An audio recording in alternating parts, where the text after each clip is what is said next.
काय करू राहिली बाई? मला हे समजतच नाही. एरिया ऑफ सर्कल काढू राहिली. हो. हा, हे कळत का तुला? बघ A B, he A B काय आहे? डायमीटर आहे. काय आहे? डायमीटर आहे. आणि हे जे ए पासून ओ पर्यंत जे अंतर असतं का ते रेडियस असतं. ओ पासून बी पर्यंत काय असतं अंतर? रेडियस असतं. आणि सीडी काय असते? कॉर्ड असते. कॉर्ड म्हणजे जीवा. आलं लक्षात? आणि एरिया ऑफ सर्कलचा फॉर्म्युला तो लक्षात आहे का? नाही ना? पाय आर स्क्वेअर असतो. काय असतो? पाय आर स्क्वेअर. एकदम सोपं आहे. आता पायची व्हॅल्यू किती असते तुला माहिती आहे का? माहिती आहे तुला? नाही ना? चलो, पायची व्हॅल्यू काय असते? 22/7 असते. किती असते रे? 22/7 गुणिले आर किती असतं? 7 गुणिले 7. कळालं का? 8 वर्ग आहे म्हणजे 7 7 काय झाले? कटले.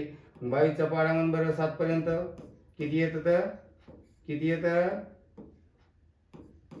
154 स्क्वेअर सेंटीमीटर. आहे का नाही हुशार? कोणाला सांगू नको. मग आरची किंमत तुम्ही काय करा? 14 घ्या आणि गप कर उत्तर काढा आणि पटकन कमेंट मध्ये फेका. बावड्या तायडे.